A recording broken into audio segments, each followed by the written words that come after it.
அருட்பெருஞ்சோதி அருட்பெருஞ்சோதி தனிப்பெரும் கருணை அருட்பெருஞ்சோதி. எல்லா உயிர்களும் இன்புற்று வாழ்க, வள்ளல் மலரடி வாழ்க வாழ்க, கொல்லா வருதம் குவளை எல்லாம் ஓங்குக, நல்லோர் நினைத்த நலம்பெறுக, நன்றி நினைத்த எல்லோரும் வாழ்க இசைந்து.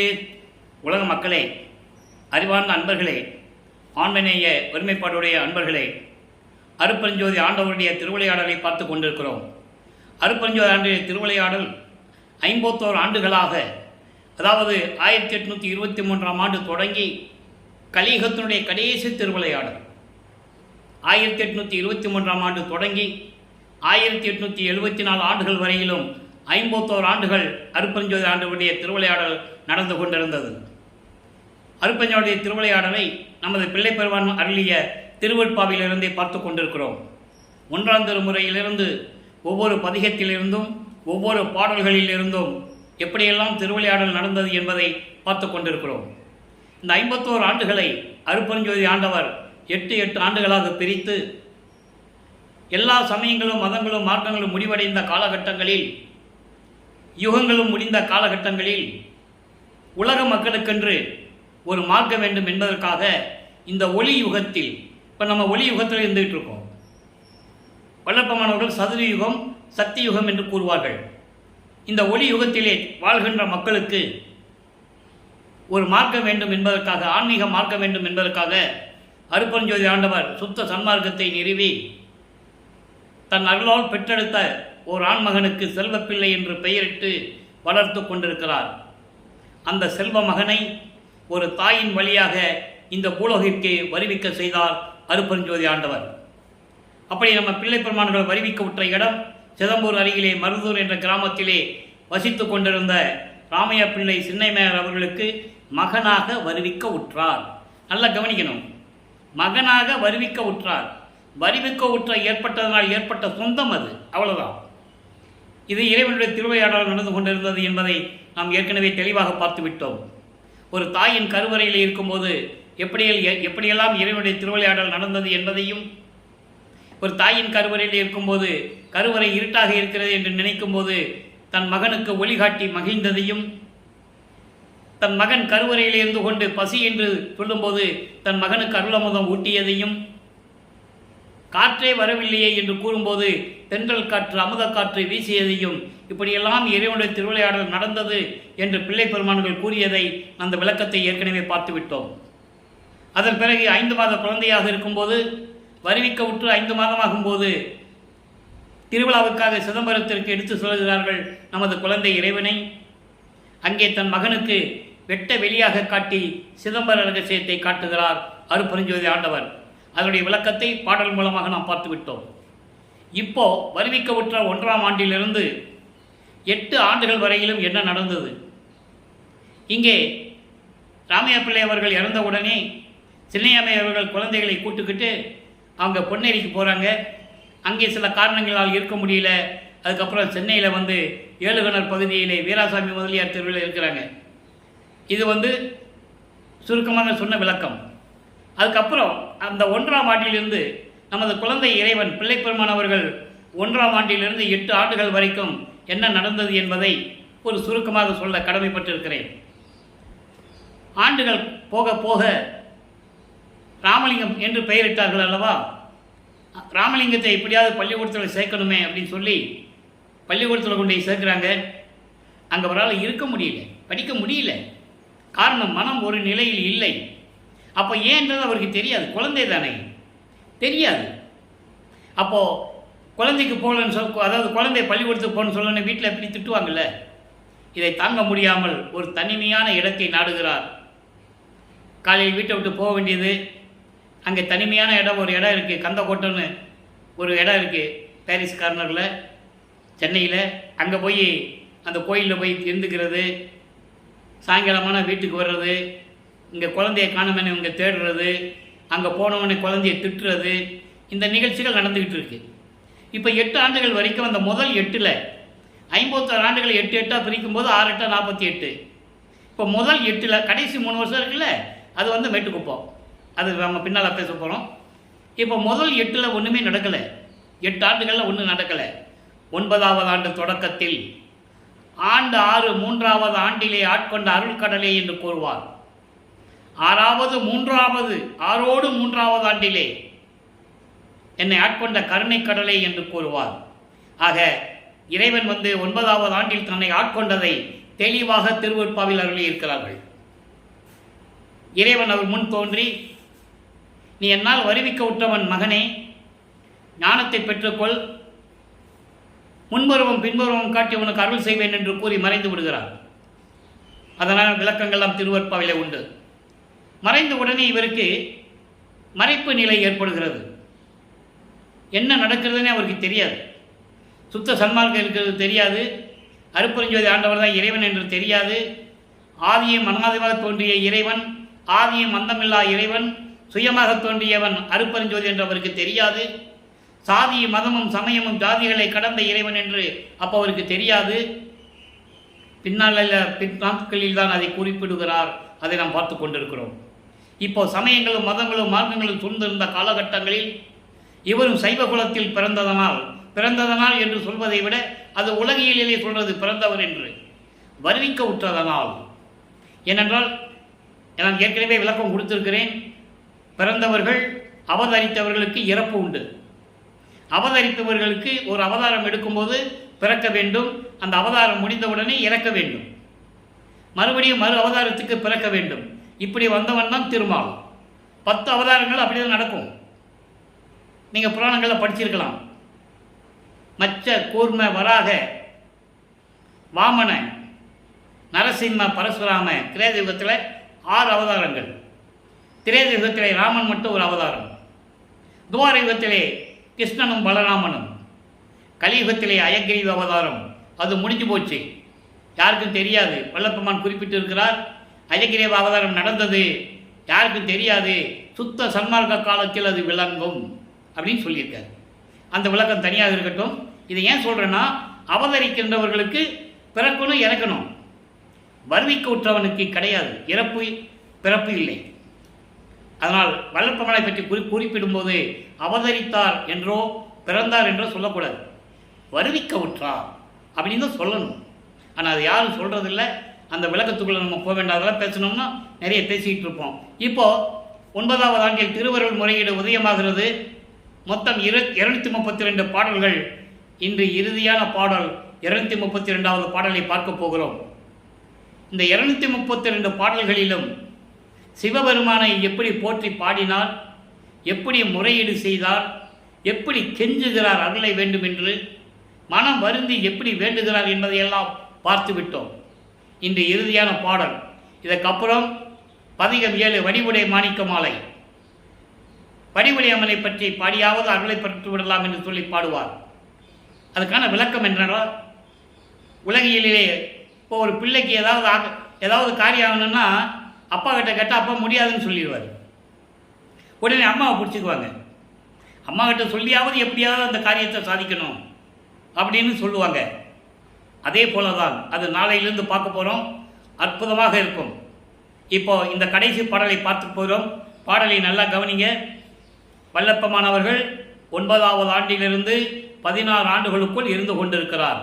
இந்த 8 ஆண்டுகளிலே என்னென்ன நடந்தது, இப்போ 1ஆம் திருமுறையிலே அந்த பாடலை பார்க்க போகிறோம். நல்லா கவனிங்க. இதுவரைக்கும் இறைவனிடமிருந்து எந்த அருளை பெற முடியவில்லை, அவர் பெறவில்லை, முறையீடு செய்கிறார், அவ்வளோதான்.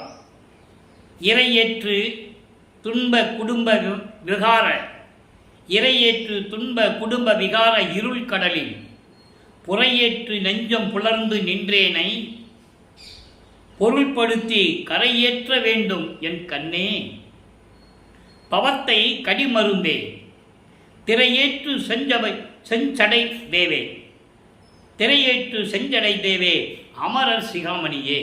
இது பாடல். திருவருமுறையில கடைசி பாடல், 232வது பாடல். இப்போ இந்த பாடலுடைய விளக்கம் பாருங்க. இறையேற்று துன்ப குடும்ப விகார இருள் கடல். அந்த வரிக்கு என்ன அர்த்தம்னா, மாயைகள் நிறைந்த துன்பம் உடைய உலகியல் வாழ்க்கை, குடும்பம் என்னும் உலகியல் வாழ்க்கை. இதை ஏன் சொல்றாருன்னா, இறைவன் என்னை வருவிக்க செய்தாய், வருவிக்க செய்துவிட்டு நான் உனது மகன் என்று என்னிடம் கூறிவிட்டாய், வெளியில் யார்த்தையும் சொல்லக்கூடாதுன்னு சொல்லிட்டேன், நான் சொல்ல முடியல.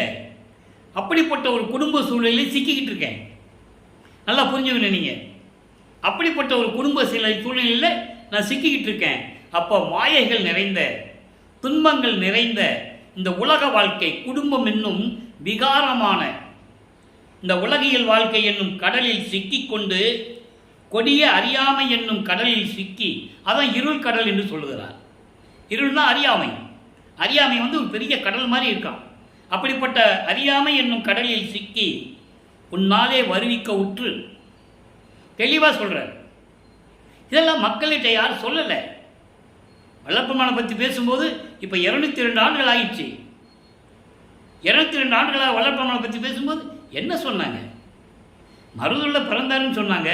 சின்னையம்மன் ராமையா பிள்ளைக்கு 5வது பிள்ளை 6வது மணிக்கு பிறந்தார், அங்கேயே இருந்தாங்க, சிதம்பரத்துக்கு போனாங்க, அங்கே போய் பேர் வச்சாங்க அப்படின்லாம் சொல்லுவாங்க. பேர் வச்சது எங்கே? பின்னலூர் என்ற ஒரு கிராமத்திலே ராமலிங்கேஸ்வரர் கோயிலில் போய் பேர் வச்சாங்க. அதான் உங்கள் குலதெய்வம் கோயில். அதனால தான் ராமலிங்கன் பேர் வச்சாங்க. ஆதாரங்கள் தெளிவாக இருக்குது. அப்போது இப்படியெல்லாம் பேசிட்டு இதெல்லாம் மக்களுக்கு சொன்னாங்கன்னா அவருடைய நிலை தெரியும். யாரும் சொல்லலை. இப்போ என்ன சொல்கிறாரு? அப்படி குடும்பத்தில் என்னால் வருவிக்க செய்துவிட்டு மனம் வாடி நிற்கும் என்னை, நான் எவ்வளவு துன்பப்பட்டு இருக்கேன், எவ்வளவு ஏளன பேச்சுகள், இயேசுகள், கேலி கிண்டல்கள் எல்லாத்தையும் சுமந்துக்கிட்டு இருக்கேன். நண்பர்களே, இதை ஒரு இடத்துல சொல்லுவார், ஞானசரியில் சொல்லுவார், சுத்த சன்மார்க்கத்தை பெற்ற பிறகு மானம் போன வழியெல்லாம் விடுத்தேன் உன்னாலன்னு சொல்லுவார். ஆக அப்படிப்பட்ட நிலையில் இருந்து கொண்டிருக்கும் என்னை கருத்தில் கொண்டு, என்னையும் நினைத்து, மகன் இப்படி துன்பப்படுகிறான் என்று நினைத்து அருளை கொடுத்து என்னை கரையேற்ற வேண்டும். துன்பக் கடலில் தவித்துக் கொண்டிருக்கிறேன், என்னை அந்த கடலிலிருந்து நீக்கணும். இல்லை, அப்போ நீ என்ன பண்ணணும்? எனக்கு அருளை கொடுக்கணும்னு சொல்கிறேன். அருளை கொடுக்க வேண்டும், என்னை கரையேற்ற வேண்டும். இது இறைவா, பிறவி துன்பத்தை நீக்கும் மருந்தே. சொல்லிட்டாரா? இவருக்கு பிறவி கிடையாது. இப்போ இந்த விளக்கங்கள் அவருக்கு தெரியாது. சமயங்களும் மதங்களும் மார்க்கங்களும் சூழ்ந்திருந்த காலகட்டங்களில் இவரும் சிவபெருமான் தான் கடவுள் நினைச்சு முறையீடு செஞ்சுட்டு இருக்காரு. சைவ சமயத்தின் அடையாளமாகிய திருநீறு பூச்சிக்கிட்டு உத்தராட்ச மாலையை போட்டுக்கிட்டு தெரிஞ்சிட்டு இருக்கிறார். நல்லா நீங்கள் புரிஞ்சுக்கணும். ஏன்னா அந்த நிலையில் தான் அவர் இருக்கணும். காலத்தின் கட்டாயம். இதில் இருந்துட்டு பின்னால் இதெல்லாம் பொய், இதில் ஒன்றும் இல்லை அப்படின்னு சொல்லணும். அதான் ஞானசரியில் சொல்லுவார், சாதியும் மதமும் பொறித்த மதமும் சமயமும் பொய்யே சொல்லுவாரா? அப்போ அந்த நிலையில் இருந்து கொண்டு இறைவனிடம் கேட்கிறார், கங்கையை சிவந்த சடையில் சூரிய இறைவனே, அமரர் சிகாமணியே, விரைவில் வந்து எனக்கு அருள்வாயாக என்று சொல்லி முறையீடு செய்கிறார். இப்போ இந்த நிலை அவருக்கு தொடர்ந்து கொண்டிருக்கிறது. அடுத்து என்ன பண்ணுறாரு? ஞானம் கிடைத்து விட்டது. 13வது ஆண்டில் வருவிக்கவுற்று 13வது ஆண்டில் ஏழுகணர் தெருவிலேருந்து அங்கே போகணும். எங்கே? திருவொற்றியூர் தேவராஜ பெருமான் கோயிலுக்கு போகணும். அப்போ தான் முதல்ல போகிறார். மனம் போக சொல்லுகிறது. மனம் போக சொல்வதை விட இறைவன் தூண்டி விடுகிறார், உள்ளத்தை தூண்டி விடுகிறார். இவர் அங்கே திருவொற்றியூர் போகிறாரே, அங்கே போய் என்ன நடந்தது? 16 ஆண்டுகளுக்குள் என்ன நடந்தது? 2ஆம் ஈட்டில் 2ஆம் திருமுறை உருவாகிறது. 113 பதிகங்கள், 1207 பாடல்கள். இதுவரை 25 பதிகங்களை நாம் பார்த்திருக்கிறோம். 25 பதிகங்களிலும் போய் இறைவனை வேண்டுறது, முறையீடு செய்கிறது ஒன்றும் பிரயோஜனம் இல்லை. திருமலை வயலுக்கு போவார், அங்கே மாசிலாமணி உருகி பாடுவார், ஒரு பிரயோஜனம் இல்லை. அதுக்கப்புறம் திருவள்ளித்தாயத்துக்கு வருவார், அங்கேயும் இறைவனை பற்றி போற்றி மனம் உருகி பாடுவார், ஒரு பிரயோஜனம் இல்லை. அங்கே தான் சொல்லுவார், எனக்கு ஒரு கந்த துணியை கொடுத்துறேன், நானும் கட்டிட்டு நிற்கிறேன், போகிறவங்க வரங்கெல்லாம் சொல்லட்டும். அப்பனும் பிள்ளையும் கந்த துணியை கட்டிகிட்டு இருக்கான், அவனை நம்பி வந்த பிள்ளையை தெருவில் விட்டுட்டான்னு சொல்லட்டும். பாடல் இருக்கிறது.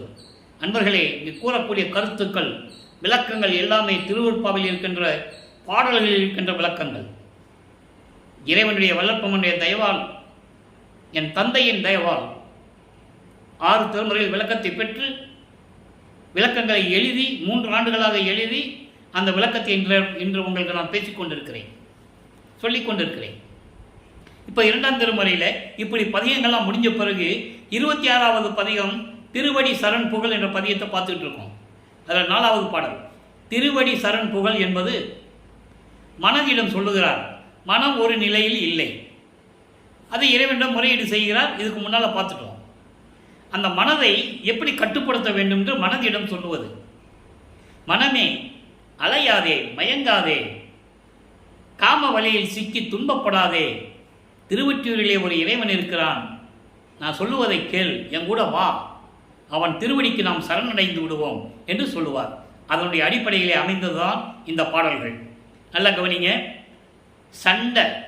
சண்ட வெம் பவப்பினியினால் தந்தை தாயிலார் என தயங்குகின்றாயே.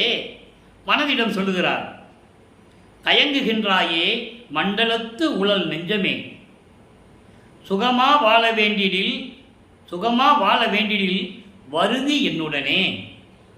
மொத்தம் 8 வரி பாடல்கள். முதல் 4 வரி பார்ப்போம்.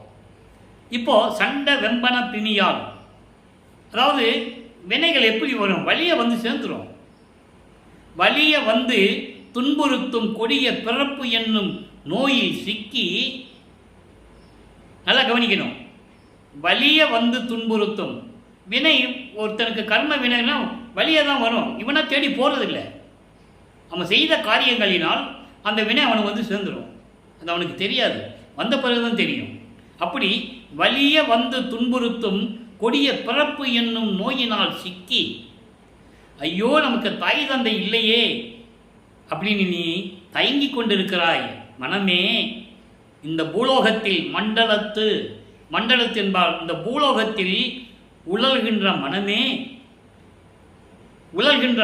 துன்பப்படுகின்ற மனமே, நீ சுகமாக வாழ வேண்டும் என்று நீ நினைத்தால் என்னுடன் வா என்று சொல்கிறார். அப்போ என்னுடன் வான்னு சொன்னால் எங்கே கூட்டு போகிறாரு? எங்கே போக சொல்கிறாரு? ஒன்தள திருவொற்றியூர் இடத்தும் உண்ணுகின்றவர் உள்ளகம் என்னும் ஓர் தந்தளத்தும் சார்ந்த நம் செல்வ தந்தையார் அடி சரண் புகழாமே.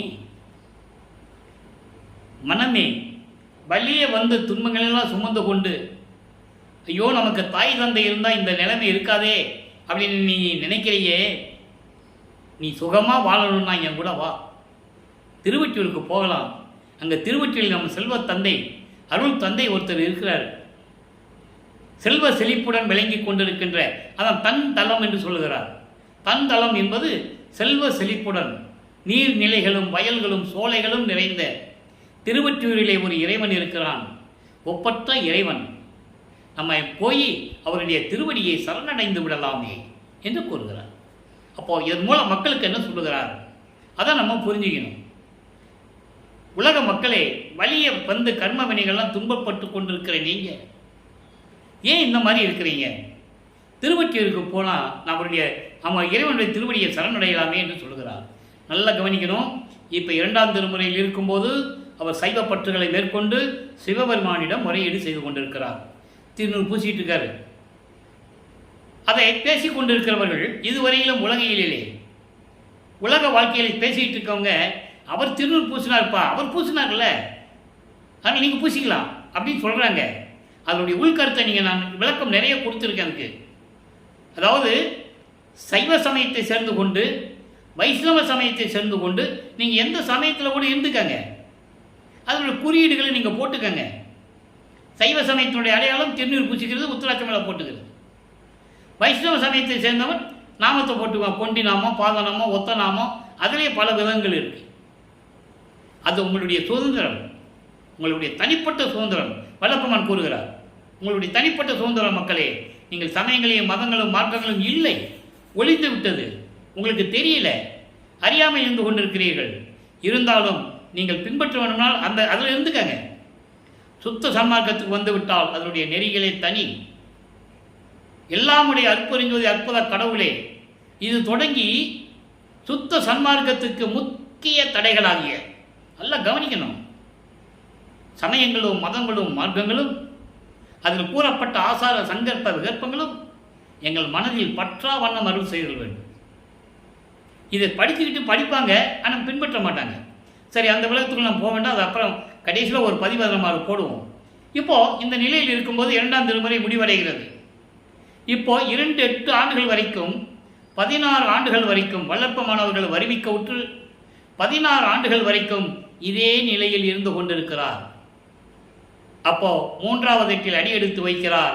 3 × 24 17வது ஆண்டிலிருந்து 24 ஆண்டுகளுக்குள் என்ன நடந்தது என்பதை தான் 3ஆம் திருமுறையிலே முழுமையாக பார்த்துவிட்டோம்.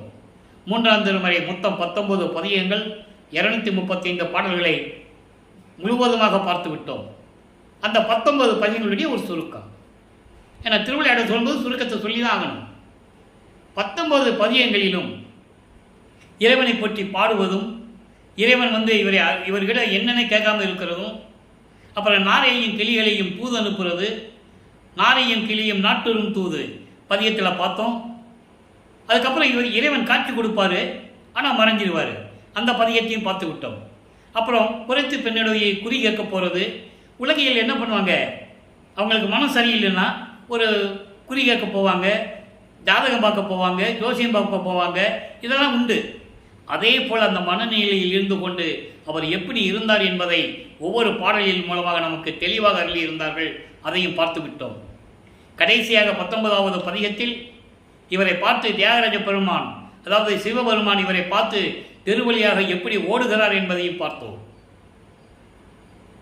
காட்சி கொடுப்பாரு, சிரிச்சுக்கிட்டே வருவாராம். இவர் நினச்சிக்கிட்டு இருப்பார், இவர் அந்த தெருவில் நின்றுட்டு இருப்பார். தெருவுக்கு நேராக கோயில் இருக்குது. திருவொற்றியூர் போனால் உங்களுக்கு புரியும்.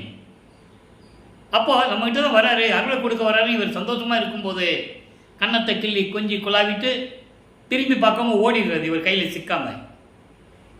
ஏன்னு கேட்பார், இன்னும் ஆண்டுகள் இருக்கிறது அப்படின்னு சொல்லிட்டு அவர் போயிடுவார். அதுக்கான விளக்கங்களை நம்ம பார்த்துட்டோம். இவர் பின்னாலே ஓடுவார், ஓட்டத்தை பிடிக்க முடியலன்னு சொல்லுவார். காரணம், அப்போ அவர் எங்கே போனாலும் நடந்து தான் போகணும். எல்லா சக்தியும் அவருக்கு இருக்குது, ஆனால் அது மறைப்பு நிலையில் இருக்கிறது. நினைச்ச இடத்துல இருப்பார், நினைச்சா பறந்து போயிடுவார், அண்டங்களை கடந்து போவார். இந்த சக்தி எல்லாம் இருக்கு, ஆனால் மறைப்பு நிலையில் இருக்கிறது. காரணம், உலகிலிருந்து வந்ததனால்.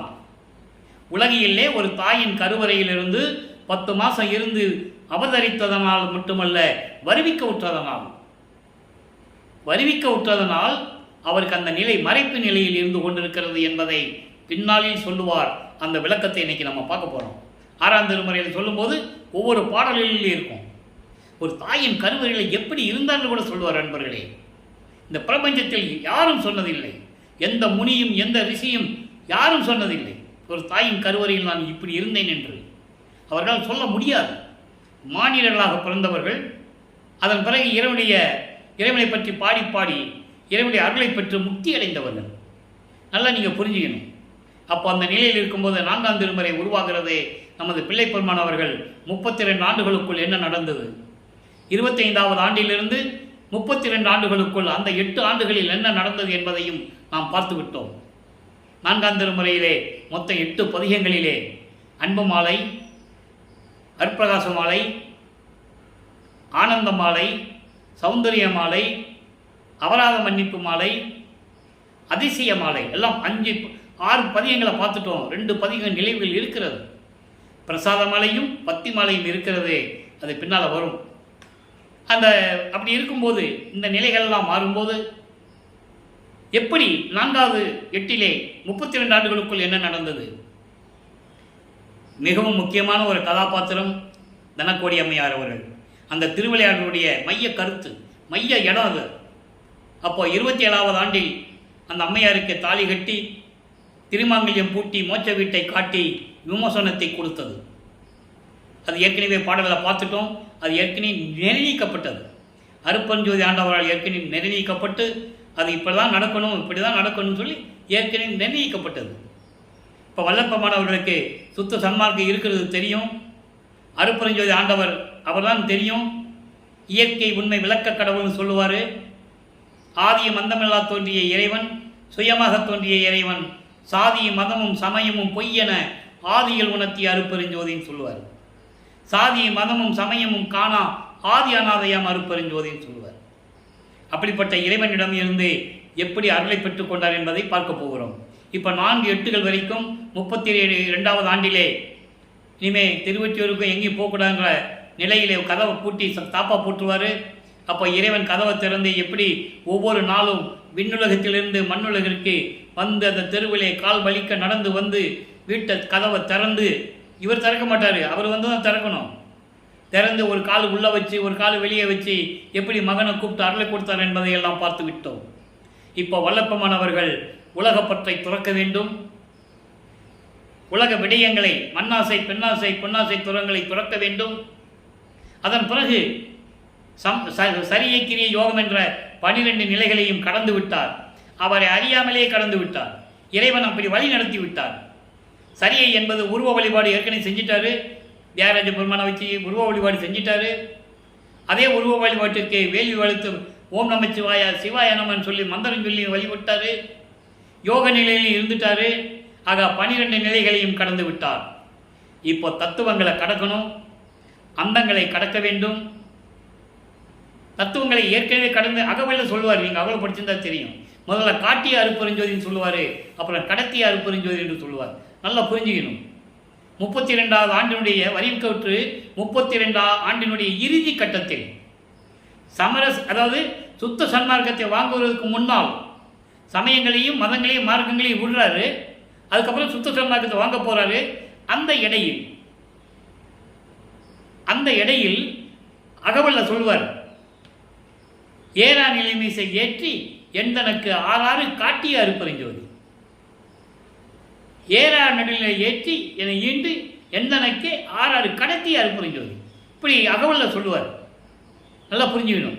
அதுக்கப்புறம் அருப்பெருஞ்சோதி அட்டகத்தில் சொல்லுவார், தத்துவங்களை தனித்தனியாக கடந்தேன் சொல்லிட்டாரா, கடந்தேன், தத்துவாதிய நிலையில் சித்தியில் முழுதும் தெரிந்தேன், அவை மேல் சிவநிலையை தெரிந்திட சென்றேன். தெளிவாக சொல்கிறாரா? ஆனால் மக்கள்கிட்ட இது சொல்லவே இல்லை. யாரும் சும்மா படித்தாங்க, அப்படியே போயிட்டாங்க, அவ்வளோதான். இங்கே இருக்கிறவங்க என்ன சொன்னாங்க, நீங்கள் கேள்விப்பட்டிருப்பீங்க. மேடை ஏறி பேசுனவங்களும் சரி, சத்து விசாரம் பண்ணவங்களும் சரி, அவர் எங்கேயோ போயிருப்பார்ப்பா, போயிட்டாருன்னா 6 மாதம் 9 மாதம் கழித்து தான் வருவார், எங்கே போனாருன்னு யாருக்கு தெரியணும், இவங்க பேசிக்குவாங்க. ஆனால் அவர் என்ன சொல்கிறாரு, நான் அந்தங்களை கடந்து போனேன்னு சொல்கிறாரு. அதை நீங்கள் நல்லா புரிஞ்சுக்கணும். இப்போது 5வது எட்டில் இருக்கும்போது 33வது ஆண்டிலிருந்து 40 ஆண்டுகளுக்குள் 5வது எட்டில் இருக்கும்போது என்னென்ன நடந்தது என்பதை பார்த்து விட்டோம். 33வது ஆண்டு தொடக்கத்தில் சென்னையிலிருந்து நேராக அங்கே சுத்த சிவஞான வழிக்கு போகிறாரு, சுத்த சன்மார்க்கத்தை வாங்குறாரு. அங்கே எப்படி அவருக்கு வரவேற்பு நடந்தது, என்னெல்லாம் நடந்தது என்றதெல்லாம் நாம் ஏற்கனவே பார்த்து விட்டோம். அங்கே சுத்த சன்மார்க்கத்தை பெற்றுக்கொள்கிறார், சாகா கல்வியை கற்றுக்கொள்ளுகிறார், தன் மகனுக்கு எல்லாமே கொடுத்துடுறாரு. சாகா கல்வியை பயிற்று தந்த தயவையை சாற்றுவதற்கு கருது தெளிவாக சொல்லுவார். ஏம சித்தியை வாங்கிட்டாரு, தத்துவ சித்தியை வாங்கிட்டாரு. தத்துவ சித்தி பறக்கிற சக்தி, நினைச்ச நேரத்தில் இருக்கிறது. எத்தனை உருவத்தில் வேணாலும் இருப்பார், எங்கே வேணாலும். எல்லாவற்றையும் வாங்கி கொண்டு நேராக கருங்குழியிலே உறைவிடமாக கொண்டிருக்கிறார். இப்போ வல்லப்பமானவர்கள் 6வது எட்டில் இருந்து கொண்டிருக்கிறார். 6 48 41வது ஆண்டிலிருந்து 48 ஆண்டுகளுக்குள் என்ன நடந்தது என்பதை இப்போ நம்ம பார்த்துக்கிட்டு இருக்கோம். இனி 3 வருஷம் பாக்கி இருக்குல்ல, 51 வருஷத்தில் அது மேட்டுக்குப்பத்தில் நடக்கிறது, நம்ம பின்னால் பார்க்க போகிறோம். இப்போது அங்கே கருங்குழியிலிருந்து விடைபெற்று கொண்டு வெங்கட்ட ரெட்டியார் முத்தையலம்மாள் அந்த தம்பதியரிடம் விடைபெற்று கொண்டு 9 ஆண்டுகள் எனக்கு அடைக்கலம் கொடுத்ததற்கும் என்னை நன்றாக கவனித்து கொண்டதற்கும் நன்றி என்று சொல்லிவிட்டு, நல்லா கவனிக்கணும், இறைவன் நன்றி சொல்லுகிறார். அந்த இடத்திற்கு தண்ணீரால் விளக்கரித்த இடம் வீடு என்று சொல்லி, இல்லம் என்று சொல்லி ஒரு பேரை நிறுவி விட்டு, அதுக்கு விளக்க நான் ஏற்கனவே சொல்லியிருக்கேன், நேற்று கூட சொல்லியிருக்கேன். அப்போ அந்த நிலையில் இருக்கும்போது பார்வதிபுரத்திலே, வடலூரிலே பார்வதிபுர மக்கள் தானமாக கொடுத்த இடத்திலே ஒரே நாளில் தர்மசாலையை நிறுவி 23/5/1867 அன்று தர்மசாலையை நிறுவி அன்றே அணைய அடுப்பை மூட்டி அணைய அடுப்பை உண்டாக்கி பசி ஆற்றுகிறார். பசியோடு வருகின்றவர்களுக்கு பசி ஆற்றுகிறார். அங்கே ஜீவகாரண்ய ஒழுக்கம் உருவாகிறது. ஜீவகாரண்ய ஒழுக்கம் நம்ம பின்னால் பார்க்க போகிறோம். தர்மசாலையிலிருந்து விட்டு விலகி தர்மசாலையிலிருந்து இருந்து மேட்டுக்குப்பம் போகும்போது ஜீவகாரண்ய ஒழுக்கம் வெளியே வரும். அப்போ நம்ம கொடுக்கலாம். அதுக்கு பிறகு 1869ஆம் ஆண்டு இது தினமும் சொல்லி தான் ஆகணும். ஏன்னா திருவிளையாட சொல்லும்போது எல்லா நிகழ்ச்சிகளும் சொல்லி தான் ஆகணும். 1869 ஆண்டு நீதிமன்றத்திலே, கடலூர் மஞ்சக்குப்பம் என்ற இடத்தில் இருக்கின்ற நீதிமன்றத்திலே வழக்கு தொடர்ந்தார் ஆறுமுக நாவலார். அது எப்படியெல்லாம் நடந்தது என்பதை நாம் விளக்கமாக பார்த்து விட்டோம். திருவற்பாவை மறுப்பா என்று அறிவிக்க முடியாது என்ற தீர்ப்பை பெற்றுக்கொண்டு தர்மசாலைக்கு வருகிறார் நமது இறைவன் பிள்ளை பெருமான் அவர்கள். தர்மசாலையில் இருந்து கொண்டு உத்தரஞான சிதம்பரம் ஆலை உருவாகிறது. பெருவழியை பார்த்து விட்டார். அதனால தான் பிளான் பண்ணி இங்கே வர்றது. இது ஏற்கனவே இறைவனும் தந்தையும் மகனும் உரையாடிய இடம். இங்கே தான் நம்ம சத்தியஞான சபை அமைக்க போகிறோம். இன்னும் அமைக்க போகிறோம். அந்த சத்தியஞான சபை எங்கே இருக்குது? சுத்த சிவஞான வெளியில் இருக்குது. அதெல்லாம் பாடல்களில் சொன்னார். நம்ம எல்லாம் அதை கிளீனாக அதை தெளிவாக பார்த்துட்டோம். இப்போது அங்கே இருக்கும்போது, அதாவது சமயங்களிலும் மதங்களிலும் மார்க்கங்களில் இருக்கும்போது திருவருள் முறையீடு நடந்தது. இன்னும் சில விஷயங்கள்லாம் பாக்கி இருக்குது. அதை ஏன் கொடுக்காம மிச்சம் வச்சிருக்கேன்னு கேட்குறார். அதுதான் திருவருள் விளைதல் என்ற பதிகம், 6ஆம் திருமுறை 13வது பதிகம். அந்த பதிகம் நிலுவையில் இருந்தது. இப்போ சொல்ல வேண்டிய காலகட்டத்தினால் இதை எடுத்து நான் உங்களுக்கு விளக்கமாக சொல்லி கொண்டிருக்கிறேன். எல்லாரையும் பெற்றாச்சு, இன்னும் கொஞ்சம் பாக்கி இருக்கு. அதை ஏன் வச்சுக்கிட்டு இருக்க? அதை எனக்கு திருப்பி கொடுத்துரு அப்படின்னு கேட்குறாரு. திருவருள் விளைதல் இன்னைக்கு 20வது பாடல். வந்து அருள் புரிக விரைந்து. ஏற்கனவே பூலோகத்திலிருந்து விண்ணுலகத்துக்கு போனார்.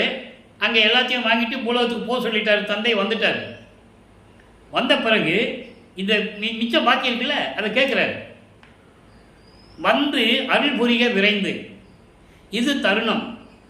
மாமணி மன்றிலே ஞான சுந்தர வடிவாய் ஜோதியாய் விளங்கும். சுந்தர வடிவ ஜோதியாய் விளங்கும் சுத்த சன்மார்க்க சத்குருவே. 4 வரை பாடும். இது எப்படின்னா, நீ சீக்கிரம் வா, வந்து அருள் புரிய வேண்டும். இதுதான் நல்ல தருணம். அங்கே சத்தியஞான சபையிலே சுந்தர வடிவ ஒளிய ஜோதியாய், அதாவது அருப்பெருஞ்சோதி வடிவத்தில் விளங்கிக் கொண்டிருக்கின்ற சுத்த சன்மார்க்க சத்குருவே. அடிப்படையை நீங்கள் புரிஞ்சுக்கணும். சுத்த சன்மார்க்கம் இறைவன் உருவாக்கியது, தந்தையிடமிருந்து பெற்றுக்கொள்ளுகிறார். அதற்கான ஆதாரங்கள் திருவற்பாவில் இருக்கிறது, யாரும் மறுக்க முடியாது. ஆனால் இங்கே இருக்கின்றவர்கள் சுத்த சன்மார்க்கத்தை நிறுவினார் அப்படின்னால என்ன அர்த்தம் ஆகுதுன்னா, இவரை ஒரு மனிதர், ஒரு தலைவன் என்ற முறையில் தான் வச்சுருந்தாங்க. இறைவன் என்ற நிலையை யாருமே சொல்லலை வளர்ப்பமானே. நல்லா புரிஞ்சுக்கணும். நீங்கள் இதெல்லாம் விளக்கம் சொல்லணும்னு நிறைய நம்ம பேசலாம், வேண்டாம். சுத்த சன்மார்க்கத்தினுடைய தலைவன் அருப்பெருஞ்சோதி ஆண்டவர். இவர் பொதுச் செயலாளர், தந்தை சொல்கிறபடி செயலாற்றுகின்றவர். அதை உலக மக்களுக்கு தெரிவிப்பதற்காக தந்தை மகனிடம் கொடுத்துகிறார். அதான் சொன்னாரே, ஆன்ற சன்மார்க்கம் அணிபெற என்னைத்தான் ஈன்று அமுதளித்த இனிய நற்றாயே.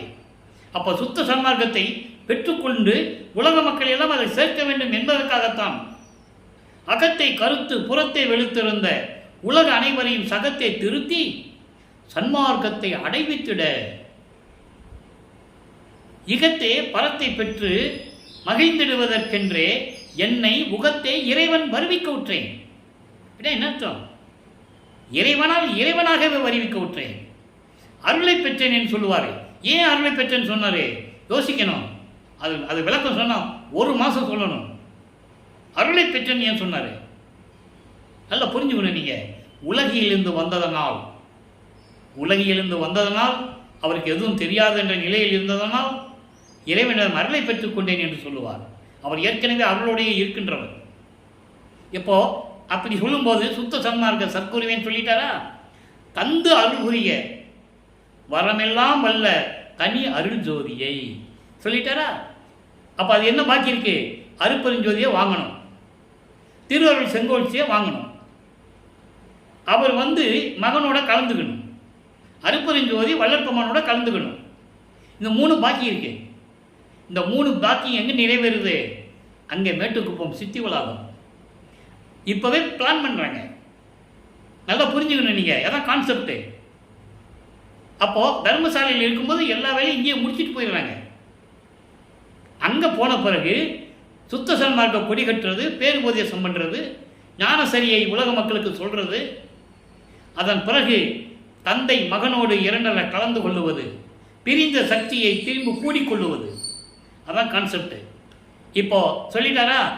தனி அருட்ஜோதியை எனது சிந்தையில் புனர்ப்பித்து என்னோடு கலந்து செய்வித்து அருள்க செய்வகையே.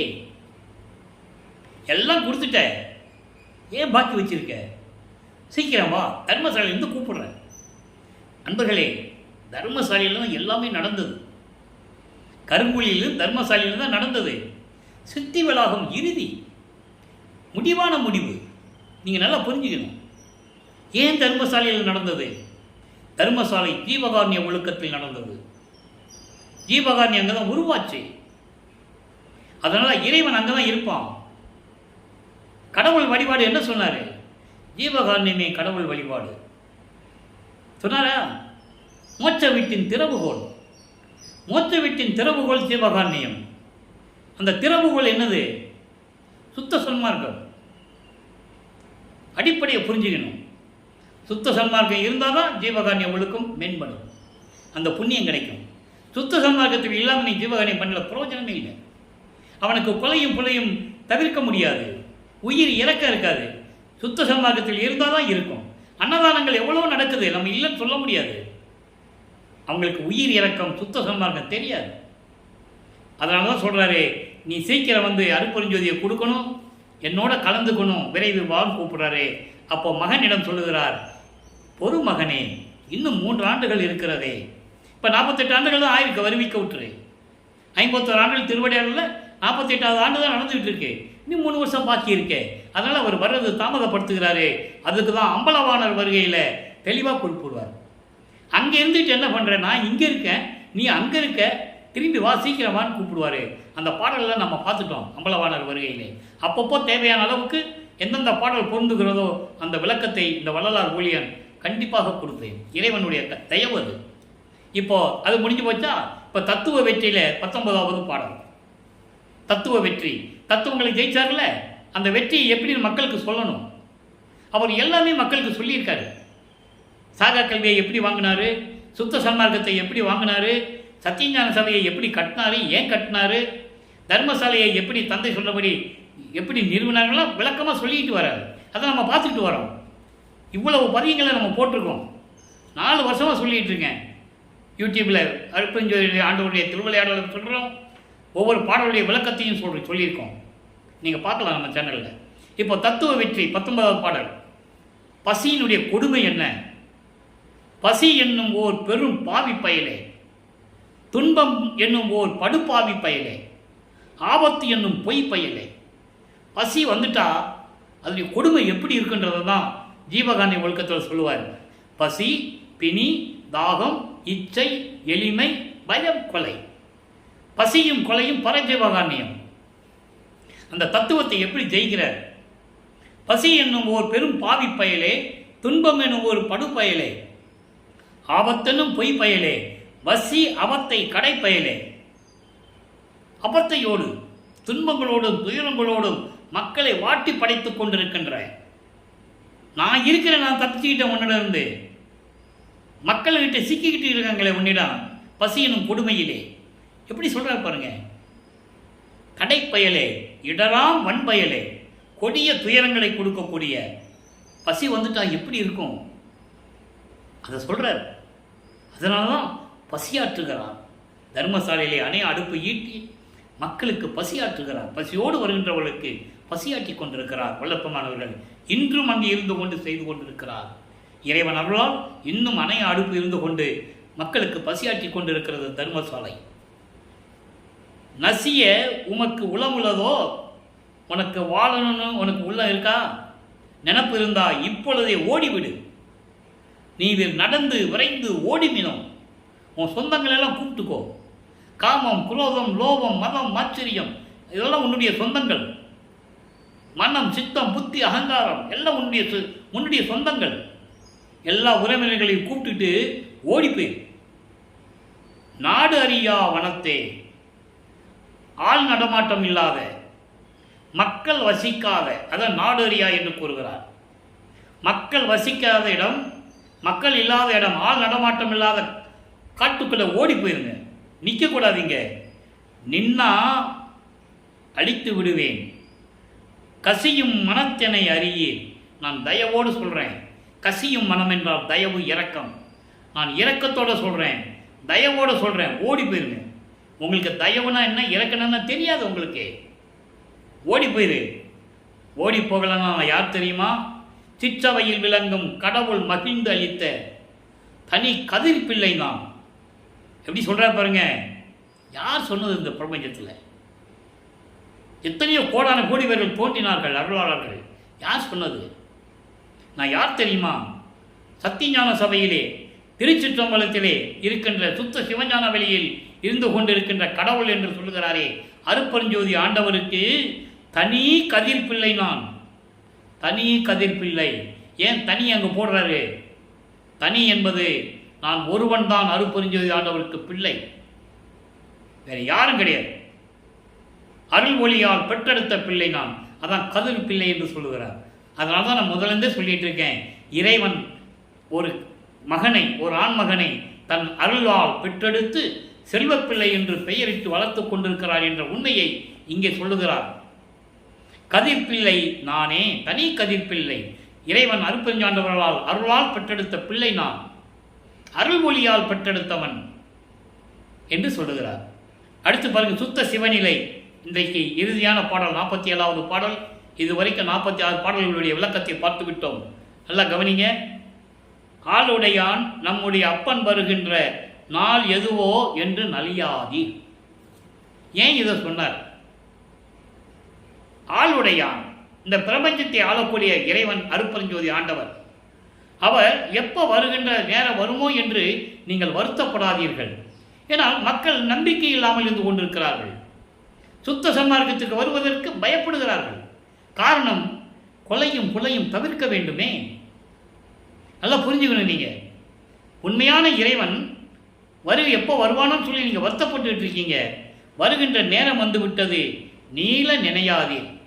நீல நினையாதீர்னா என்ன அர்த்தம்னா, மிகவும் அதாவது அதையே நினைச்சிட்டு வருத்தப்படாதீங்க, ஆழமாக நினைக்காதீங்க. நீல நினையாது என்பது ஆழமாக, எப்பவும் அதையே நினைச்சிட்டு இருக்காதீங்க. வந்துடுவார். எப்போ? சத்தியம், சத்தியம் நான் நேர்ந்து உரைத்தேன். சத்தியம் முழு மனதோடு சத்தியமாக சொல்லுகிறேன். இறைவன் வருகின்ற நேரம் வந்துவிட்டது. இந்நாள் அணையான். அணையான் என்றால் அன்னை போன்றவன். அணை என்பது அன்னை, இன்னும் அறிவு இருக்கிறது. அன்னை போன்ற இறைவன், தாய் உள்ளம் கொண்ட இறைவன். அப்படிப்பட்ட இறைவன் வருகின்றான் திட்டமிட்டபடி. ஆய்ந்து ஆராய்ந்து எல்லாம் சொல்லுவார். ஆய்ந்து ஆய்ந்தென்றால் திட்டமிட்டபடி, அவர் என்னிடம் சொன்னபடி இறைவன் கண்டிப்பாக வருவார். இறைவன் எப்போ வருவாரோ என்று நீங்கள் வருத்தப்பட வேண்டாம். ஆழமாக சிந்திக்க வேண்டாம், ஆழமாக சிந்திக்க வேண்டாம். வருகின்ற தருணம் வந்துவிட்டது. நீங்கள் விரைவில் வந்து சுத்த சன்மார்க்கத்தில் விரைந்து கொள்ளுங்கள். சுத்த சன்மார்க்கத்துக்கு வந்து விடுங்கள். அப்போதான் இறைவனார்களை பெற முடியும். சொல்லிட்டாரா? அடுத்து உலகப்பேறு 109வது பதிகம். உலகப்பேறு 10வது பாடல். இந்த பாடல் நிலுவையில் இருந்தது. இன்று சொன்னால்தான் அதனுடைய விளக்கம் பொருத்தமாக இருக்கும். அதனால்தான் இன்று சொல்ல நான் கடமைப்பட்டிருக்கிறேன். இருள் பெருமளம் முழுதும் தவிர்ந்து இற்றன. ஏன் இன்னைக்கு சொல்கிறேன்? தத்துவ வெற்றியில் சொன்னார்ல, தத்துவங்களை எப்படி ஜெயிச்சுன்னு சொன்னார். அதுக்கு விளக்கம் இது. இருள் பெருமளம் முழுதும் தவிர்ந்து இற்றன. இருள் என்பது அறியாமை, பெருமளம் என்பது துரோதை. இந்த இருள் என்றது ஆணவம், கண்மம், மாயை, மாமாயை. பெருமளம் என்பது துரோதை. அதான் மலங்களிலே பெரிய மலம் துரோதை. அம்மை துரோதை அகன்றாள்னு சொல்வார் ஒரு இடத்துல. அப்படிப்பட்ட மலங்கள் முழுவதும் தவிர்ந்து அழிந்து விட்டது, மடிந்து விட்டது, நீங்கி விட்டது. மருள் பெரும் கண்மமும் மாயையும் நீங்கின. மாயை, கண்மம், மாமாயை இவைகள்லாம் நீங்கின. தெருள் பெரும் சித்திகள் சேர்ந்தன. எல்லாமே எனக்கு கிடைச்சிருச்சு, எல்லாமே எனக்கு கிடைச்சிருச்சு என்று உள்ளத்து அருட்பெருஞ்சோதி என் அன்பில் கலந்ததே. அருட்பெருஞ்சோதி ஆண்டவர் என் உள்ளத்தில் அன்போடு கலந்ததனால் ஆணவம், கண்மம், மாயை எல்லாம் தீர்ந்து விட்டது. திரோதை என்னை விட்டு அகன்று விட்டது. மாயைகளும் மயக்கங்களும் நீங்கிவிட்டது. எல்லா சித்துகளும் என்னை வந்து சேர்ந்து விட்டது. எதனால்? அருட்பெருஞ்சோதி ஆண்டவர் என் உள்ளத்தில் கலந்ததனால். சொல்லிட்டாரா? அடுத்து பாருங்க, அருமையான ஒரு விளக்கம். தனித்திரு அலங்கள் 110வது பதிகம் 111வது பாடம். நல்லா கவனிக்கணும். சொல்றார் பாருங்க, உன்னை விடமாட்டேன் நான், உன்னை விடமாட்டேன் நான், உன் ஆணை. எம்பெருமான் என்னை நீ விடமாட்டாய். இருவருமாய் மன்னி என்றும் வன்மை எல்லாம் வல்ல வாய்மை அருளால். அற்புதமான வார்த்தைங்க, நல்லா கவனிக்கணும். மன்னி என்றும் வன்மை எல்லாம் வல்ல வாய்மை அருளால் உலகுக்கு உண்மை இன்பம் செய்தும் உவந்து. அதாவது நான் உன்னை கண்டிப்பாக விடமாட்டேன், இது உன் மீது சத்தியம். நீ என்னை விடமாட்ட, அது தெரிஞ்சது தான். ஆக நம்ம இருவருமாய் சேர்ந்து நிலையாக நின்று சுத்த சன்மார்க்க அருநெறியில் நின்று, அருள்நெறி நின்று என்றும் உண்மையான அருளால் எல்லா வல்ல வாய்மை அருளால் உலக மக்களுக்கு உண்மை இன்பம் மகிழ்ந்து தருவோம். நல்லா கவனிக்க பாருங்க. அப்போ இது என்ன எதுக்கு குறிப்பிடுகிறார் என்றால், இறைவன் என்னோடு கலக்கப் போகிறார், என் தந்தை என்னோடு கலந்து கொண்டால் நாங்கள் 2 பேரும் ஒன்றாயிருவோம். கான்செப்டை புரிஞ்சுக்கணும். அதை தான் சொல்லுவார்.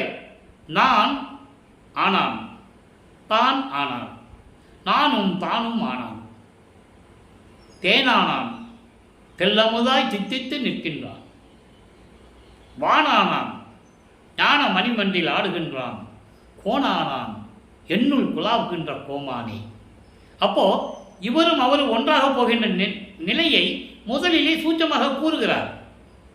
அப்போ நம்ம 2 பேருமா சேர்ந்து நிலையாக நின்று சுத்த சன்மார்க்க நெறியில் இருந்துக்கிட்டு உண்மையான அருளால் எல்லா வல்ல வாய்மைகளையும் எல்லா அருள்களையும் உலகுக்குன்னா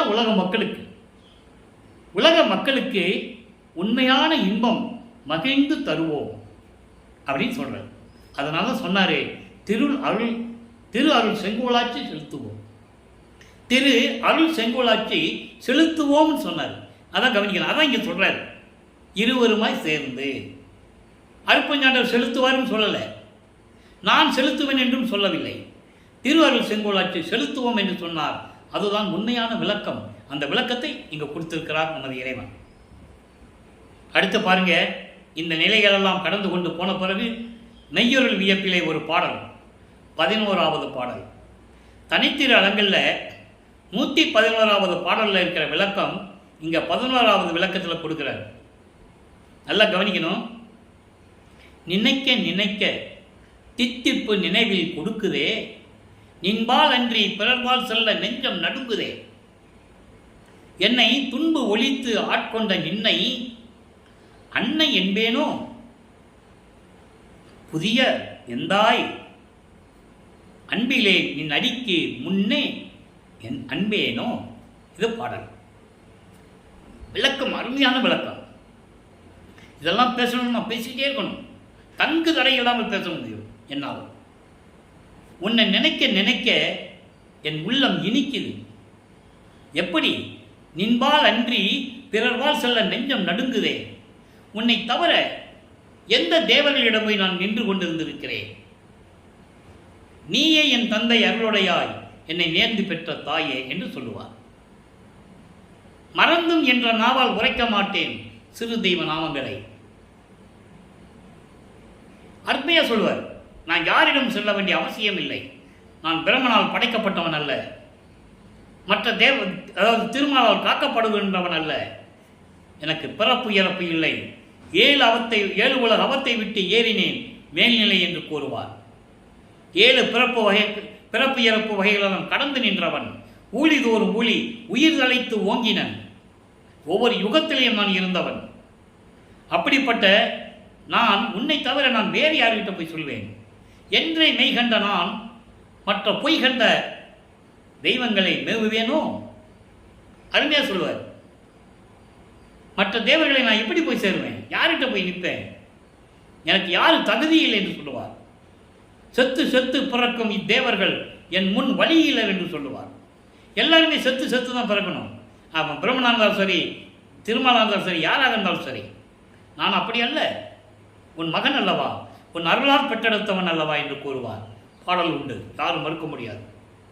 ஆக இந்த நிலைகளெல்லாம் கடந்து இருக்கும்போது உன்னை தவிர வேறு யார்கிட்ட போகணும்னு நினச்சா கூட என் மனசு நடுக்குதே. நான் யாரிடமும் சொல்ல மாட்டேன். என்னை துன்பு ஒழித்து ஆட்கொண்ட நின்னை. என்னை துன்பு ஒழித்து என்பது இந்த உலகிற்கு, இந்த பூலோகத்திற்கு சுத்த சன்மார்க்கத்தை நிறுவ வேண்டும் என்பதற்காக ஒரு தாயின் வழியாக வருவிக்க செய்தாய். அதன் பிறகு 32 ஆண்டுகள் வரையிலும் என்னை சமயங்களிலும் மதங்களிலும் மார்க்கங்களில் இருக்க செய்தாய். அப்போ என் மனம் எப்படியெல்லாம் துன்பப்பட்டது தெரியுமா? சுத்த சன்மார்க்கம் இருக்கிறது என்று தெரியாமல் நிலையில் நான் துன்பப்பட்டிருந்த போது சுத்த சன்மார்க்கத்தை பெற்ற பிறகு என்னை ஏன் இப்படியெல்லாம் துன்புறுத்தினாய் என்று நான் உன்னிடம் கூறும்போது, மகனே, இது உன் செயல் அல்ல, எல்லா திருவிளையாடலையும் என்னுடையது. உன்னை சமயங்களிலும் மதங்களிலும் மார்க்கங்களில் இருக்க வைத்தது நான். ஏனென்றால் நீ அப்படி வர வேண்டும் என்பதற்காகத்தான் சுத்த சன்மார்க்கத்தை கொடுக்க வேண்டும். அதை உலக மக்களுக்கு சொல்ல வேண்டும். சொல்லும்போது நீ அதில் அனுபவித்திருக்க வேண்டும். சமயங்களிலும் மதங்களிலும் மார்க்கங்களிலும் நீ இருந்திருக்க வேண்டும். அதனால் தான் உன்னை இருக்க செய்தேன் என்று சொல்லுவார். ஆனால் உலகியலிலே பேசப்பட்டது வேறு விதமாக பேசினார்கள். அவரும் இருந்தார்ப்பா, அவரும் கும்பிட்டார்ப்பா, எல்லாம் சொன்னார்ல, பின்னால் வேண்டான்னு சொன்னார்ல, அதை சொல்லணும்ல, மக்கள்கிட்ட சொல்லலையே. அதை தான் நம்ம பிரசாத மாலையில் பார்க்க போகிறோம். பிரசாத மாலையில் அதான் பார்க்க போகிறோம். அது எப்படி ஒரு மாதத்துக்குள்ளே வந்துடும், அந்த பதிவு வரும். வரும்போது கரெக்டாக அந்த விளக்கம் வரும். அப்போ அந்த நிலையில் இருக்கும்போது என் துன்பை ஒழித்து ஆட்கொண்ட உன்னை அன்னை என்பேனோ? உன்னை தாய் உள்ள படைத்த தாய் என்று சொல்லுவதா? புதியன் எந்தாய், புதியன் எந்தாய், அன்பிலே நின் அடிக்கு முன்னை அன்பனே. முன்னை என்பது சென்ற யுகங்களில். அதுக்கு ஒரு சில விளக்கம் கொடுக்க நான் கடமையில் காத்திருக்கிறேன். ஏன்னா வேறு யாரும் சொன்னதில்லை, யாருக்கும் தெரியாது, யாருக்குமே தெரியாது. அதை கொஞ்சம் சொல்வதில் நான் பெருமைப்படுகிறேன். காரணம், இறைவன் எனக்கு கொடுத்த விளக்கம் திருவூர்பாவில் உண்டு. எல்லாமே திருவூர்பாவில் இருக்கு.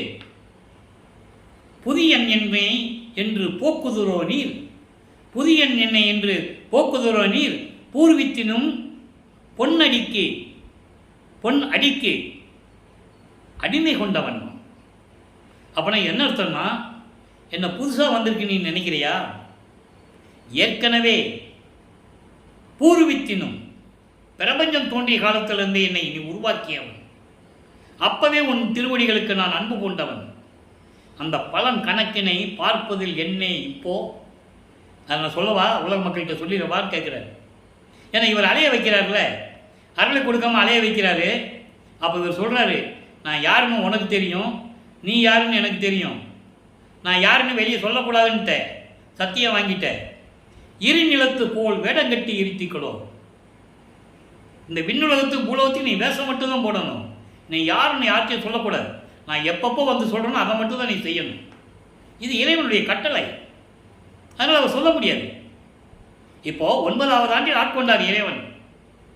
அப்போ அந்த வீட்டில் சொல்ல முடியாது, நான் இறைவனுடைய மகன்மா, நான் இறைவனால் வருவிக்க உற்றவன் என்ற நிலையை அவருக்கு சொல்ல முடியாது. அப்போது அவர் எல்லா துன்பங்களையும் பட்டுதான் ஆகணும். தன் மகனை பக்குவப்படுத்துகிறார். அதை நீங்கள் நல்லா புரிஞ்சுக்கணும். மகனை பக்குவப்படுத்துகிறார். அப்போது அது சொல்கிறாரு, புதியன் என்று என்னை போக்குதுரோ நீர், என்னை தள்ளி தள்ளி விடுறையா, நான் புதுசாக வந்திருக்கேன்னு. அப்படிலாம் கிடையாது. உன்னுடைய திருவடிகளுக்கு நான் ஏற்கனவே அன்பு பூண்டவன். இன்னொரு பாடலில் சொல்லுவார், புதிய நல்லேன் தொன்று தொட்டு உன் பூங்கலலுக்கு அன்பு பூண்டவன். தொன்று தொட்டு இந்த பிரபஞ்சம் தோன்றிய காலத்திலிருந்தே உன் திருவடிக்கு நான் அன்பு பூண்டவன், அடிமை கொண்டவன் என்று சொல்லுவார். இன்னொரு பாடலில் சொல்லுவார், ஏனாதான் எனினும் யான் அம்மையின் நின் அடியே நான் அறிந்தேன், இதயம் மலர்ந்தேனே. ஞானம் பெற்றுக்கொண்ட போது அவருக்கு தெரியாது. ஞானம் என்பது இறைவன் அவர்கள் ஞானம் பெற்ற பிறகு பாடல்களை பாடக்கூடிய ஞானம். இதான் அவர்களுக்கு தெரியும். மெஞ்ஞானம் என்பது பிரபஞ்சத்தின் உண்மைகளை தெரிந்து கொள்வது. அப்போ அந்த பாடலில் சொல்வார், நான் ஏனாதான் எனினும் யான் அம்மையின் நின் அடியே நான் அறிந்தேன், இதயம் மலர்ந்தேன். சென்ற யுகங்களிலே நான் உனக்கு அடிமை கொண்டவன் என்று அறிந்தேன், இதயம் மலர்ந்தேன் என்று சொல்லுவார் மெஞ்ஞானத்தை பெற்ற பிறகு. அதை இங்கே சொல்கிறார், என்னை யாரும் நினச்சிட்டு இருக்க, யாருக்கே மெஞ்ஞானம் இல்லை என்று கூறுவார். அதுக்கான பாடல்கள் உண்டு. ஒரு சில பாடல்கள் மட்டும் நான் சொல்ல கடமைப்பட்டிருக்கிறேன். நான் முகத்தோனும் திரு நெடுமாலும் மெஞ்ஞானம் என்னும் வான்முக கண் கொண்டு காணாமல், யார இறைவனுடைய முடியையும் அடியும் பார்க்க முடியாம பிரம்மனும் திருமாலும் மெஞ்ஞானம் என்னும் வான்முக கண் கொண்டு காணாமல், மெஞ்ஞானம் என்கிற அந்த ஒப்பற்ற அந்த கண்ணை வைத்து பார்க்க முடியாமல், அப்போ அவங்களுக்கு மெஞ்ஞானம் இல்லை என்று கூறுகிறார். தன் உருமாறியும் பிரமன் அன்னப்பறவையாகவும் திருமால் பன்றியாகவும் உருவம் எடுத்து பிரமன் முடியை பார்க்க பறந்து செல்லுகிறான் அன்னப்பறவையாக, திருமால் பன்றி உருவம் எடுத்து பூதள பாலாதார உலகத்துக்கு சொல்லுகிறான். அதற்காகவே ஒரு அவதாரம் எடுத்தவன், வராக அவதாரம். இது புராணங்களை நீங்கள் படிச்சிருப்பீங்க. அதை வல்லப்பெருமான் தெளிவாக கூறுகிறார். இப்படியெல்லாம் உருமாறியும் தேன்முக கொன்றை முடியும் செந்தாமரை சேவடியும் ஊன்முக கண் கொண்டு காணாமல் தேடி நின்றார். அந்த முடி ஒப்பற்ற முடியையும் செந்தாமரை மலர் போன்ற சிவந்த திருவடியையும் உடம்பில் அவர்கள் உடம்பில் இருக்கின்ற கண்ணை கூட வைத்து கூட பார்க்க முடியவில்லை. சற்றும் உணர்விலரே, அருமையான அந்த வார்த்தை அங்கே போடுவார். சற்றும் உணர்விலரே, கொஞ்சம் கூட தெரியாது அவங்களுக்கு. அதான் சொல்றாரு இங்க, அப்படிப்பட்டவன் நான் மெஞ்ஞானத்தை பெற்ற பிறகு, நான் உன்னுடைய மெஞ்ஞானத்தை பெற்ற பிறகு நான் ஏற்கனவே, அதான் சொல்றாரு, முன்னை அன்பனோ, முன்னை என்பது சென்ற யுகங்களில் உனக்கு நான் அன்பனாக இருந்தவன், அடிமையாக இருந்தவன், உனக்கு ஆட்பட்டவன், உன்னிடம் நான் அடைக்கலம் கொண்டவன் என்று கூறுகிறார். அதனால்தான் தேவர்களும் மின்னவர்களும் எல்லாமே இவரை வணங்கி கொண்டிருக்கிறார்கள். ஏற்கனவே அந்த பாடலாம் நான் உங்களுக்கு சொல்லியிருக்கேன். பிச்சம் கவரி நிலக்கி அசைத்திட அடைக்கலம் புகுதல் என்ற பதிகத்திலே உண்டு 6ஆம் திருமுறையிலே. பாடலோட எந்த பதிகத்தோட எத்தனாவது பாடல் என்று கூட என்னால் சொல்ல முடியும். இறைவனுடைய தயவும் கருணையும் உண்டு எனக்கு. பிச்சம் கவரி நிலக்கி அசைத்திட மால் யானை பிடரின் மேல் நித்தம் பவனி வருகின்ற நிபுணர் எல்லாம் என்னை பொழுது ஏத்த. நல்லா கவனிக்கணும், என்னை வணங்குகிறார்கள் என்று சொல்லுகிறார். எப்படி வராங்களாம்? யானை மேலே உட்காந்துக்கிட்டு, பெரிய யானை மேல் பிடரியிலே, யானை கழுத்து மேலே உட்காந்துக்கிட்டு, பிடரியில் உட்காந்துக்கிட்டு பிச்சம் கவரி நிலக்கி அசைத்திட. வெண்தாமரை கொடை வச்சிருப்பாங்க தெரியுமா? சினிமாவிலலாம் பார்த்துருப்பீங்க. வெண்தாமரை கொடை இருக்கும், அதாவது வெண்தாமரை கொடை நிழலுக்காக வச்சிருப்பாங்க. அது அசைந்தாடுவது தான். யானை போகும்போது அந்த கொடை அசைதான். அப்படி உட்கார்ந்து தினமும் நித்தம் வருகின்ற நிபுணர்களெல்லாம், தேவர்களெல்லாம் என்னை பொழுது ஏத்த பிரம்மன் திருமால் உட்பட வணங்குகிறார்கள் என்னை. எச்சம் புரிவோர், எச்சம் புரிவோர்னு யாரு? சத்தர்கள், சக்திகள், இந்த நாக கூட்டத்தை சேர்ந்தவர்கள், தேவ கூட்டத்தை சேர்ந்த 18 கூட்டங்கள், இவங்கெல்லாம் என்னை போற்ற என் அச்சமெல்லாம் தவிர்த்து என்னை ஆண்டு கொண்டாய், நான் உன் அடைக்கலமே என்று கூறுவார். மக்களிடம் சொன்னது யாரு? எப்படிப்பட்ட இறைவனை நாம் பெற்றிருக்கிறோம்? எப்படிப்பட்ட அருள் வல்லமை படைத்த ஒரு தலைவனை பெற்றிருக்கிறோம்? மக்களிடம் சொல்லவே இல்லையே. பொய் பேச வேண்டாம், இல்லாதது சொல்ல வேண்டாம், திருவள்ளுப்பாவில் இருக்கிறது சொல்லணும் இல்லை. அதுதான நியாயம், அதுதான தர்மம், அதுதான சத்தியம். அப்படி சொல்லியிருந்தா இன்னைக்கு வள்ளல் பெருமானை ஒரு சாமியார் என்று நினைத்திருப்பார்களா? சொன்னவர்களெல்லாம், அவரை சொன்னவர்களெல்லாம் தமிழ் துறவி என்றார்கள், பாடலாசிரியர் என்றார்கள், புரட்சியாளர்கள் என்றார்கள். அவன் இறைவன் என்று யார் சொன்னது? வல்லப்பெருமான இறைவன். அவர் இறைவனாகவே வருவிக்க உற்றவர். 51 ஆண்டுகள் இங்கே திருவிளையாடல் நடந்தது. திருவிளையாடல் நடந்ததற்கு காரணம் என்னவென்றால், சுத்த சன்மார்க்கத்தை மக்களிடம் சொல்ல வேண்டும், ஜீவகாரண்ய ஒழுக்கத்தை சொல்ல வேண்டும், மக்களெல்லாம் கொலையும் கொலையும் தவிர்க்க வேண்டும், சைவ நெறியில் இருக்க வேண்டும், மரணமில்லா பெருவாழ்வில் இந்த மக்கள் வாழ வேண்டும். இதை சொல்லுவதற்காகத்தானே அவர் வருவிக்க உற்றார் என்ற நிலையை உலக மக்களிடம் யாரும் சொல்லவில்லை என்பதுதான் வேதனையான விஷயம். அதன் அடிப்படையிலே நாம் இறைவனின் கட்டளைப்படி அருட்பெருஞ்சோதியுடைய திருவிளையாடல் என்ற பதிவின்படி நாம் ஒவ்வொரு பாடலிலிருந்தும் ஒவ்வொரு பதிகத்திலிருந்தும் பாடலில் இருக்கின்ற உண்மைகளை, பிரபஞ்சத்தின் உண்மைகளை, பிள்ளை பெருமான் அருளிய உண்மைகளை எல்லாம் நாம் பார்த்து கொண்டிருக்கிறோம். எனவே அன்பர்களே, இன்று பார்த்த திருவிளையாடல் பதிவு உங்களுக்கு புரிந்திருக்கும் என்று நான் கருதுகிறேன். நீங்களும் சுத்த சன்மார்க்கத்தில் இணைந்து கொலையும் புலையும் தவிர்த்து சைவ நெறியில் இருந்து கொண்டு ஜோதி வடிவில் இருக்கின்ற அருட்பெருஞ்சோதி ஆண்டவரை அருட்பெருஞ்சோதி அருட்பெருஞ்சோதி தனிப்பெருங்கனை அருட்பெருஞ்சோதி மகாமந்திரத்தை உச்சரித்து இறைவனின் அருளிய செல்வங்களை எல்லாம் பெற்றுக்கொண்டு நீங்கள் இந்த வையகத்தில் வாழ்வாங்கு வாழ வேண்டும், நோயற்ற வாழ்வில் வாழ வேண்டும் என்று இறைவனுடைய தருவியாலும் கருமையாலும் வாழ்த்தி விடைபெறுகிறேன். இந்த வள்ளலார் ஊழியன். மீண்டும் நாளை சந்திப்போம். நன்றி, வணக்கம். அருட்பெருஞ்சோதி அருட்பெருஞ்சோதி தனிப்பெரும் கருணை அருட்பெருஞ்சோதி. நாளையும் இறைவனுடைய திருவிளையாடல் தொடரும். கண்டு மகிழ்ந்து இறைவனுடைய அருளை பெற்றுக்கொள்ளுங்கள்.